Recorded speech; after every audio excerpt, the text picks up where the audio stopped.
ये हैं आपकी स्क्रीन पर बाल मुकुंद आचार्य। ये राजस्थान के हवा महल से चुनाव लड़े थे बीजेपी की तरफ से और चुनाव जीतकर एरिया के विधायक बन चुके हैं। अभी तो शपथ ग्रहण भी नहीं हुआ है, लेकिन इससे पहले ही विधायक जी ने एक शपथ ले ली है कि रोड पर जो भी नॉनवेज की दुकानें हैं उन दुकानों को मैं चलने नहीं दूंगा। और जनाब निकल गए रोड पर दुकानों को बंद करवाने के लिए।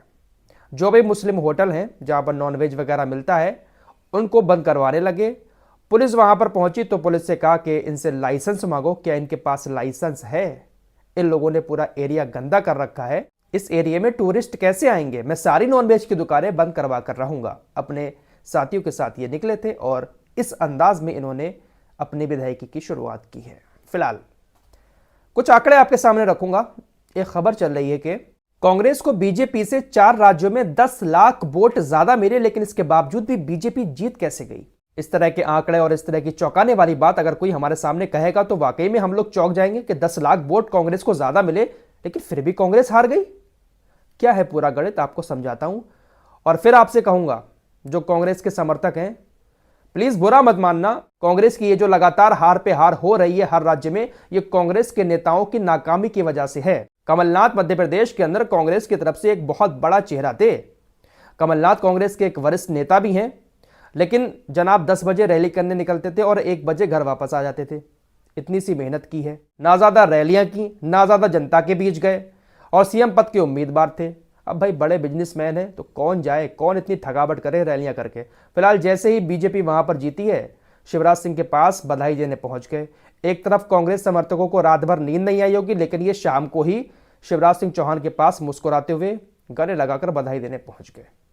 तो देखिए कमियां जो है ना वो कांग्रेस के अंदर खुद है। अकेले राहुल गांधी कुछ नहीं कर सकते। इधर बीजेपी के पास प्रधानमंत्री मोदी, अमित शाह, योगी आदित्यनाथ जैसे लोग हैं, बड़े चेहरे हैं। सभी लोग मैदान में उतरकर काम करते हैं, रैलियां करते हैं, लेकिन इधर कांग्रेस के नेता जो हैं वो आराम फरमाते हैं। आप मध्य प्रदेश को छोड़ दें, छत्तीसगढ़, राजस्थान में तो आपकी सरकार थी। आप चाहते तो कितनी बड़ी बड़ी रैलियों का अरेंजमेंट कर सकते थे, लेकिन किसी ने कुछ नहीं किया। फिलहाल आंकड़े आपको बताता हूं।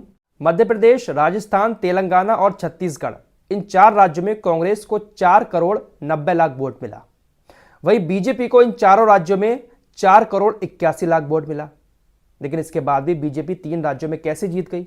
आपके दिमाग में भी यह सवाल आता होगा। आइए इस आंकड़े को भी समझ लेते हैं।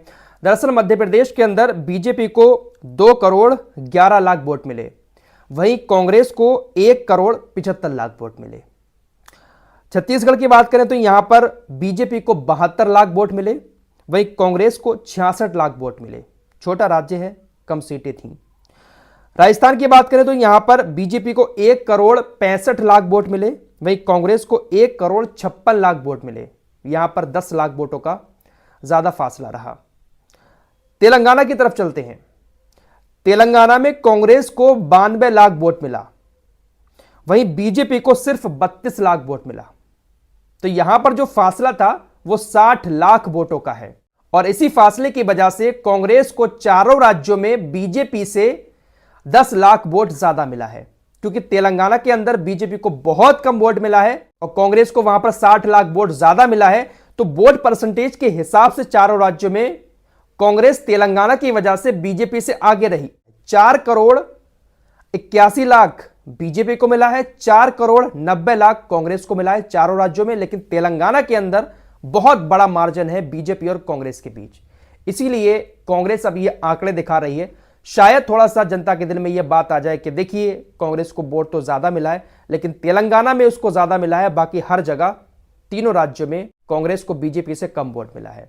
तो यह है पूरा आंकड़ा जिसके मुताबिक कांग्रेस अब इस तरह की बातें कर रही है, पोस्ट भी कर रही है, लोगों को बता रही है कि देखिए हमारी कांग्रेस को तो बीजेपी से ज्यादा वोट मिला है। तो ये सारी चीजें जो है ना वो अपनी हार को छिपाने वाली हैं। आप एक्सेप्ट करें कि हमारी ये गलती रही, इस गलती की वजह से हम चुनाव हारे हैं। अब ईवीएम की बात करें।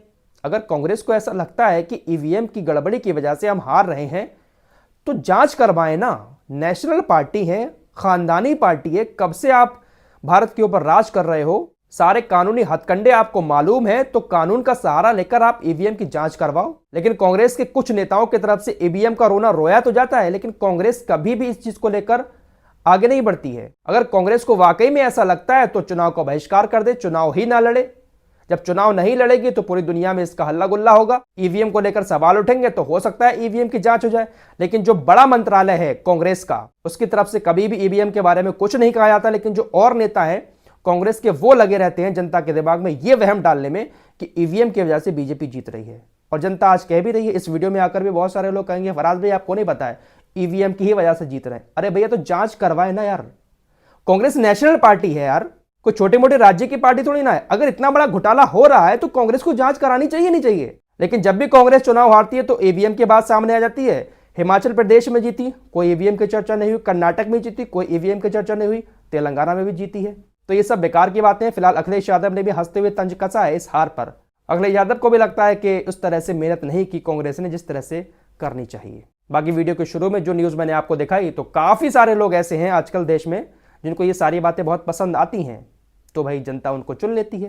फिलहाल इस रिपोर्ट में इतना ही। मिलते हैं एक और नए वीडियो के साथ, तब तक के लिए अपना ख्याल रखिए।